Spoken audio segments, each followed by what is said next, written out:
Hello friends, मेरे इस channel में आपका स्वागत है। जैसा कि मैंने कल अपने वीडियो में कहा था कि आज से मैं 12th क्लास का स्टार्ट करूंगा, हिंदी मीडियम का मैथ का। तो आज अपन वही स्टार्ट करने चल रहे हैं। ये वीडियो सही है तो हिंदी मीडियम के लिए है, लेकिन रहेगा बाइलिंगुअल, फिर भी हिंदी और इंग्लिश दोनों मिक्स रहेगा। तो चाहे तो दोनों मीडियम वाले भी उसे पढ़ सकते हैं, आराम से समझ सकते हैं।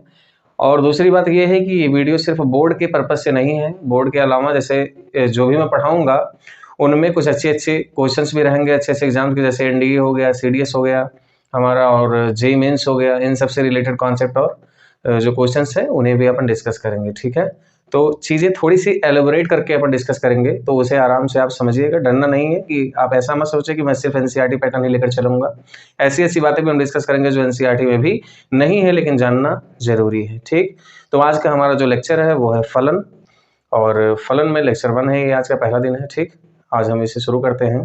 तो शुरू करेंगे हम कहाँ से? आज शुरू करते हैं हम, सबसे पहली हेडिंग जो हमारी होगी वो होगी फलन। ठीक है, फलन को इंग्लिश में कहा जाता है फंक्शन। फंक्शन भी कहते हैं, एक दूसरा इसका नाम और भी है, मैपिंग भी कहते हैं। लेकिन मैपिंग कहीं कहीं यूज होता है, और मैपिंग को हिंदी में कहा जाता है प्रतिचित्रण। इसे हम थोड़ा सा बाद में देखेंगे क्या है ना। फंक्शन जानने के लिए सबसे पहले ये जानना जरूरी है कि समुच्चय क्या होता है। क्या जानना जरूरी है? समुच्चय। अब समुच्चय की जो इंग्लिश है वो है सेट। क्या है? सेट। और सेट का जो मतलब होता है वो होता है एक डिफाइंड ग्रुप। कैसा ग्रुप?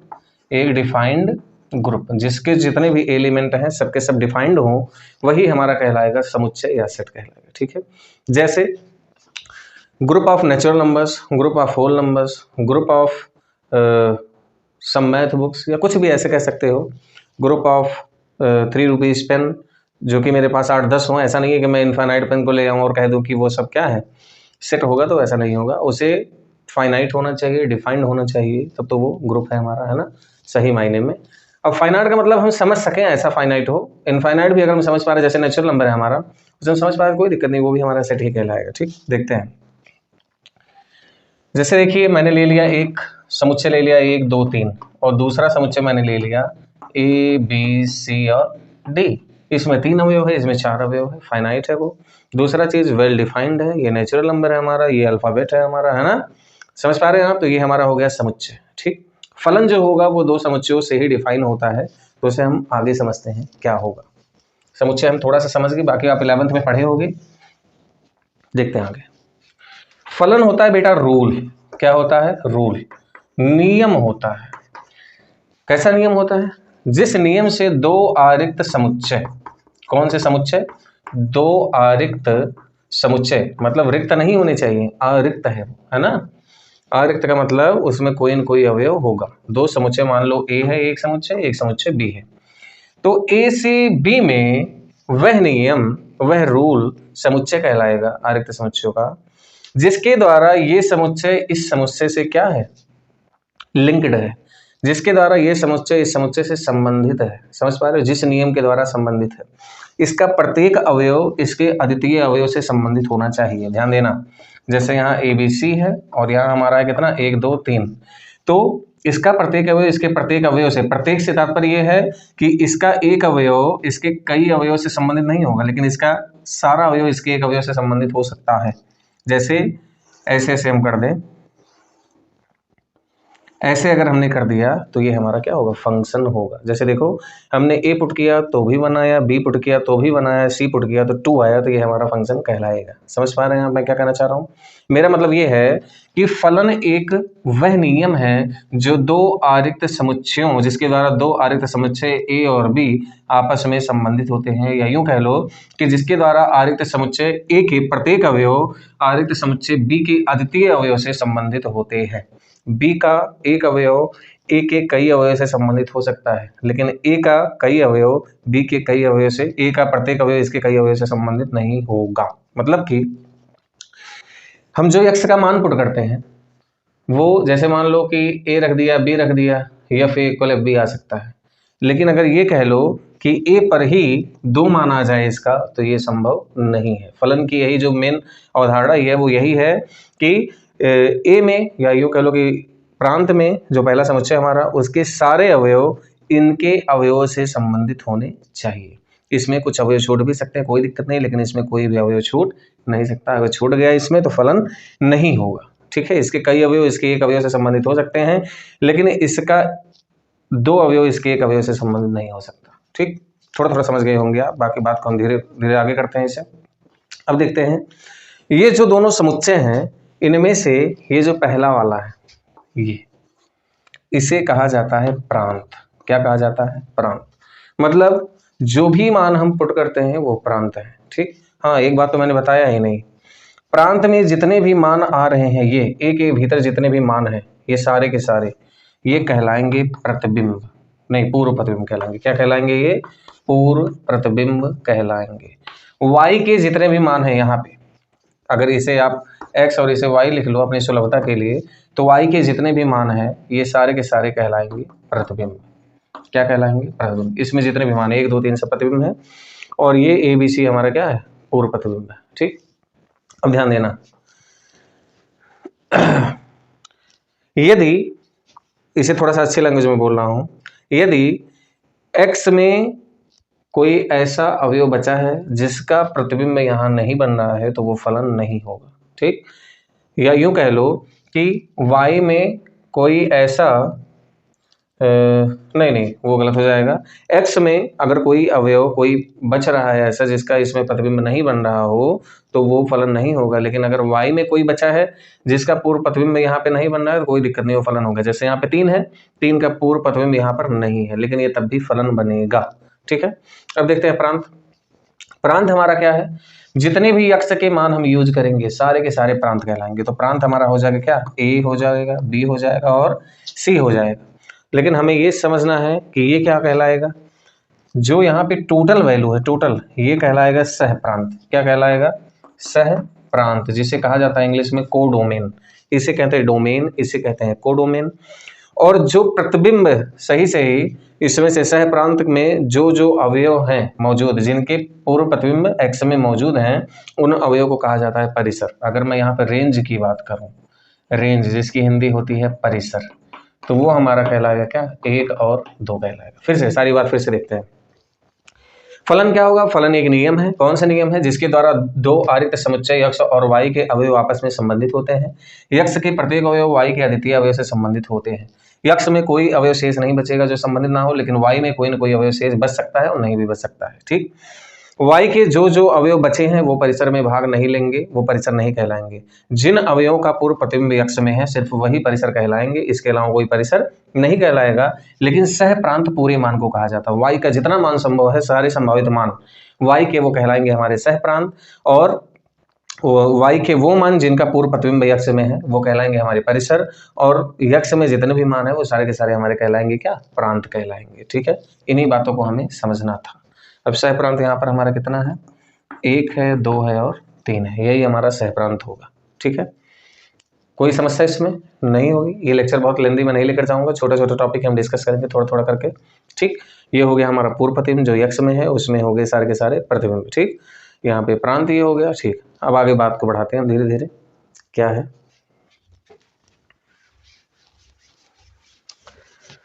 अब समझते हैं कौन फलन होगा या कौन नहीं होगा। काफी सारे टाइप हम समझेंगे।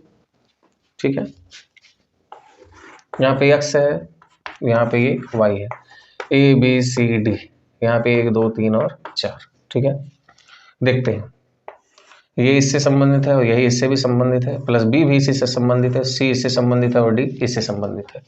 अब इसका हम बात करेंगे ये फलन होगा या नहीं होगा। देख लेते हैं। क्या इसके सारे अवयव इसके सारे अवयव से संबंधित है? बिल्कुल संबंधित है। क्या इसमें कोई एक अवयव इसके 2 अवयव से संबंधित है या 3 अवयव से संबंधित है? बिल्कुल संबंधित है। देखो यहाँ पे 4 है हमारा, 4 हमारा a से भी संबंधित है, b से भी संबंधित है, इसका मतलब ये गलत हो जाएगा। इसमें एक सिंगल ऐसा एलिमेंट नहीं होना चाहिए जो इसके 2 एलिमेंट से रिलेशन रखे, लेकिन इसमें ऐसे हो सकते हैं। एक चीज गलत हो गया हमारा,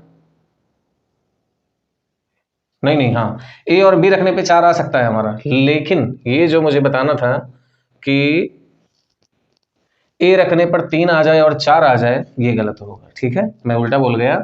ए और बी रखने पे 4 आ सकते हैं, लेकिन यहाँ पे देखो जरा, ए रखने पर ही 3 भी आ रहा है, ए रखने पर 4 भी आ रहा है, मतलब ए हमारा 3 से भी संबंधित है, ए हमारा 4 से भी संबंधित है। तो मेरे कहने का मतलब ये है कि इसका एक एलिमेंट इसके कई एलिमेंट से अकेले संबंधित नहीं हो सकता। अगर ऐसा है तो गलत हो जाएगा, लेकिन इसके कई एलिमेंट इसके एक एलिमेंट से संबंधित हो सकते हैं। ये वैसा ही बात है, समझने की बात है। देखिए जरा, जैसे मैंने मान लिया कोई फलन है एक्स स्क्वायर, ठीक। अब इसमें एक्स का मान अगर मैं 1 रखूंगा तो भी 1 आएगा, f1 1 का स्क्वायर 1 ही आएगा, और f -1 रखूंगा तो -1 का स्क्वायर तो भी 1 ही आएगा। कहने का मतलब x के 2 मान के लिए y का 1 ही मान आ रहा है, ये संभव है। लेकिन अगर आप ये कहो कि x का 1 मान रख के y का 2 मान निकाल लो तो ये संभव नहीं है, ठीक है। थोड़ा थोड़ा आप क्लियर हो पा रहे हो। मैंने ज़्यादा उसमें मिला दिया था, मैपिंग ज़्यादा कर दिया, इसलिए हल्का सा कंफ्यूज हो गया। हालांकि कंफ्यूजन नहीं हो, देखने की गलती है। तो ये हमारा फंक्शन नहीं होगा। और देख लेते हैं जरा कोई बना के, ए बी सी 1 2 3, यहाँ पे x, यहाँ पे y। चलो, a को मैंने 2 से मिला, c को मैंने 1 से मिला दिया, ठीक है। अब क्या ये होगा हमारा फलन? बिल्कुल भी नहीं है, ये हमारा फलन नहीं है। क्यों? क्योंकि मैंने कहा था कि x में कोई भी अवयव बचना नहीं चाहिए। यहाँ पे कौन बचा है? हमारा b बचा रहेगा, इसका मतलब ये फलन नहीं है। और देख लेते हैं हम कोई बना करके। यहाँ पे हमारा x है, ये a b c है, यहाँ पे हमारा ये y है, 1 2 3 है, ठीक है। ये a और b रखने पे 1 आ रहा है, c रखने पे 2 आ रहा है। बताओ ये फलन है या नहीं है? बिल्कुल है। इसमें कोई भी बचा रह सकता है, लेकिन इसमें कोई बचा नहीं रह सकता। और देख लेते हैं हम बना करके, a b c, यहाँ पे x हो गया, 1 2 3, यहाँ पे y हो गया, a से इसको, b से इसको, c से इसको मिला दिया। क्या ये फलन है या नहीं? बिल्कुल है फलन। इसका प्रत्येक अवयव उसके अवयव से संबंधित है, अद्वितीय अवयव से संबंधित है, तो इसमें कोई समस्या नहीं है। अच्छा, अद्वितीय का कोई लोग मतलब नहीं समझ पाते, कोई कोई। अद्वितीय का मतलब होता है यूनिक, अनोखा एकदम, मतलब एकमात्र वही ऐसा बच्चा है ना, अद्वितीय, विशिष्ट जिसे कहा जा सकता है, ठीक। उसके अलावा और कोई नहीं है ना। तो इसीलिए कहते हैं हम कि a और b 1 से सिर्फ संबंधित है और किसी से नहीं। c हमारा 2 से सिर्फ संबंधित है, इसीलिए प्रत्येक अवयव अपने आप में इसमें क्या है? अद्वितीय है, ठीक है। और कोई देख लेते हैं इसमें केस पॉसिबल हो अगर तो।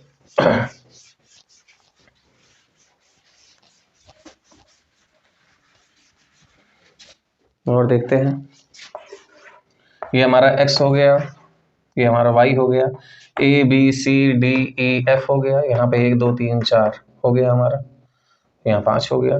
a को 5 से कर दिया, d को 2 से, c को 4 से, b को 1 से, ठीक है। और e को हमने कर दिया 3 से। अब बताओ ये फलन है या नहीं? बिल्कुल भी नहीं है ये फलन। क्यों? क्योंकि यहाँ पे f हमारा बच रहा है और बचना नहीं चाहिए, इसलिए ये हमारा क्या होगा? फलन नहीं होगा, ठीक। अब आगे देखते हैं। आई होप आपको मैपिंग देख के समझ में आ जाएगा वो फलन है या नहीं है। अब इसका सेकंड मेथड देखते हैं, ग्राफिकल मेथड, ठीक है। ग्राफिकल मेथड, ग्राफीय विधि देखिए, ग्राफीय विधि, ठीक। ग्राफिकल मेथड क्या हो जाएगा? ग्राफिकल मेथड, इसमें हम सबसे पहले y अक्ष के समांतर एक रेखा खींचते हैं। क्या खींचते हैं? y अक्ष के समांतर रेखा, मतलब y एक्सिस के पैरेलल हम क्या ड्रॉ करेंगे? एक लाइन ड्रॉ करेंगे। अगर वो लाइन ग्राफ को, किसको? ग्राफ को काटती है सिर्फ और सिर्फ एक बिंदु पर, सिर्फ और सिर्फ एक बिंदु पर काटती है। कितने बिंदु पर काटती है? एक बिंदु पर, तब फलन होगा। और अगर एक से ज्यादा बिंदुओं पर काटती है, more than 1 point, more than 1 point, तब वो फलन नहीं होगा। याद रखना, सबसे पहले ग्राफ में y अक्ष के समांतर एक क्या खींचेंगे? लाइन खींचेंगे। अगर वो लाइन उस ग्राफ को एक से अधिक बिंदुओं पर कट कर रहा है तो वो फलन नहीं है, और अगर सिर्फ एक बिंदु पर काटेगा इसका मतलब वो फलन है। चलिए चेक करते हैं। जैसे देखिए, हमने बना दिया कुछ ऐसा, और y अक्ष के पैरेलल खींच लो कहीं भी, चाहे जहां खींच डालो। हर लाइन इस ग्राफ को सिर्फ एक ही बिंदु पर कट कर रही है, सिर्फ और सिर्फ एक बिंदु पर। इसका मतलब ये हमारा क्या है? फलन है, ठीक। ऐसे ही हम बनाते हैं ऐसा कुछ। यहां सब तो एक ही काट रहा है, लेकिन यहाँ पे देखो 3 जगह काट रहा है, 1 2 3। यहाँ पे खींच लो 1 2 3, समझ पा रहे हैं आप? इस कर्व को उसने 3 जगह कट कर दिया। ऐसा नहीं है कि बस यहाँ कट कर दिया उसके बाद फिर काम खत्म। पूरे ग्राफ में कहीं भी वो एक से अधिक बिंदु पर कट नहीं करना चाहिए। भले ही आप पूरे ग्राफ में ना कट किए हो, लेकिन अगर लास्ट में या एकदम स्टार्ट में कट कर दिया है तो भी वो फलन नहीं होगा, ठीक है। और कोई देखते हैं हम ग्राफ बना करके।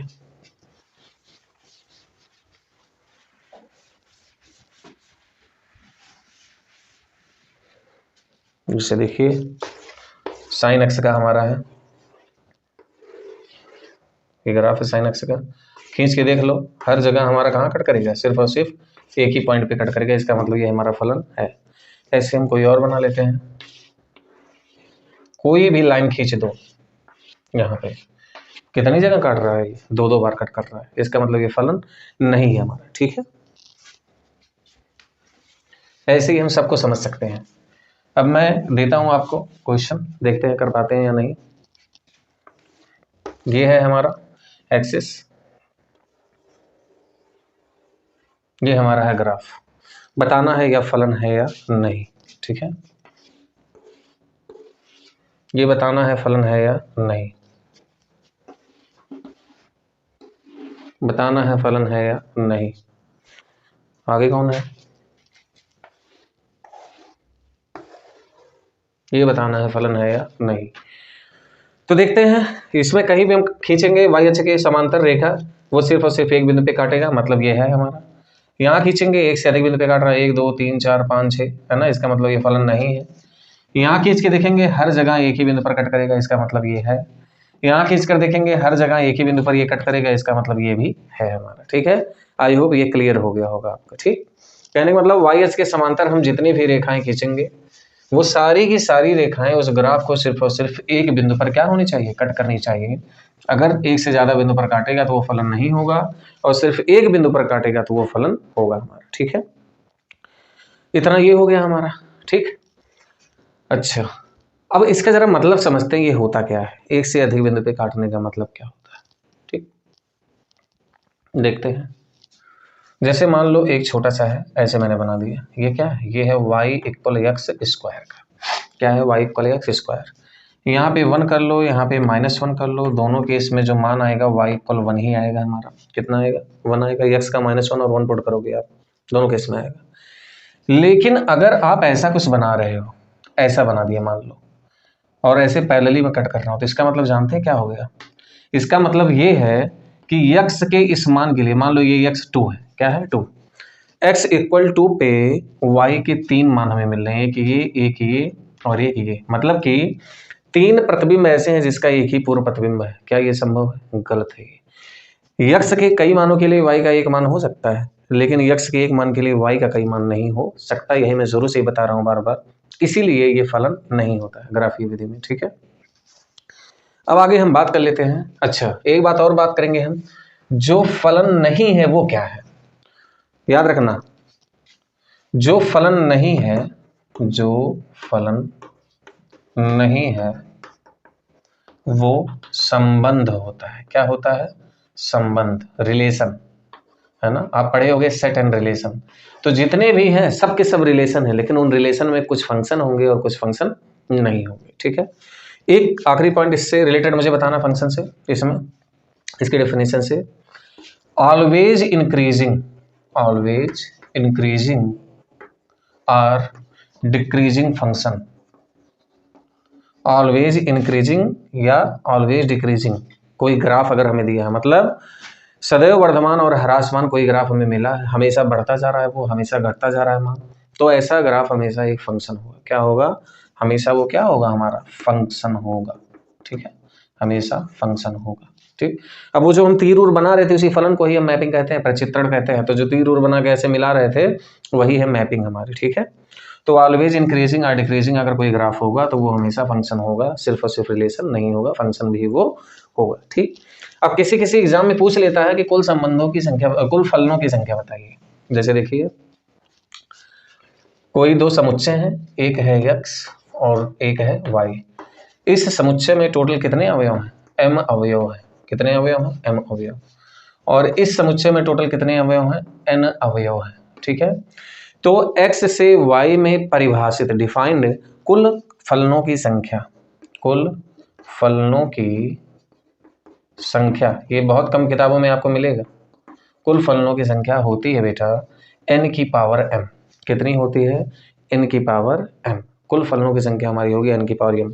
अगर इसमें मान लीजिए 2 अवयव हैं, कितने अवयव हैं 2, और इसमें कितने अवयव हैं 3, ठीक है, तो हमारा कितना हो जाएगा 3 की पावर 2, मतलब कि 9 फलन टोटल बन सकते हैं, ठीक है, अलग अलग तरीके के, अलग अलग मैपिंग से, ठीक। अब उन्हें मैं करके नहीं दिखाने चल रहा हूँ क्योंकि वो बहुत पेचीदा हो जाता है।